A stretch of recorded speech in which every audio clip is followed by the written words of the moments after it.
घरात मृत्यू झाल्यानंतर चूल का पेटवत नाहीत? सुतक का पाळलं जातं?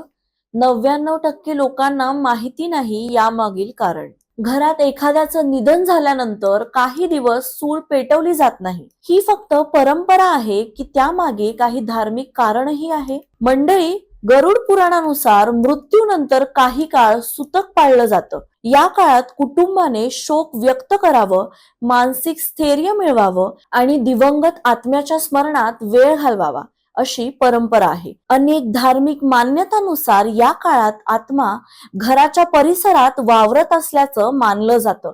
त्यामुळे घरात तात्पुरता स्वयंपाक बनवला जात नाही. यामागे आणखी एक व्यावहारिक कारणही सांगितलं जातं. अंत्यसंस्कारानंतर घरची स्वच्छता, शुद्धीकरण आणि कुटुंबियांना विश्रांती मिळावी यासाठी नातेवाईक भोजनाची व्यवस्था करतात. त्यामुळे दुःखात असलेल्या कुटुंबावर स्वयंपाकाची जबाबदारी येत नाही. ही परंपरा श्रद्धा, सामाजिक आधार आणि कुटुंबाला सावरण्याची भावना याचं प्रतीक मानली जाते. मात्र या विषयाकडे धार्मिक श्रद्धा आणि वैयक्तिक विश्वास या दोन्ही दृष्टिकोनातून पाहणं महत्वाचं आहे.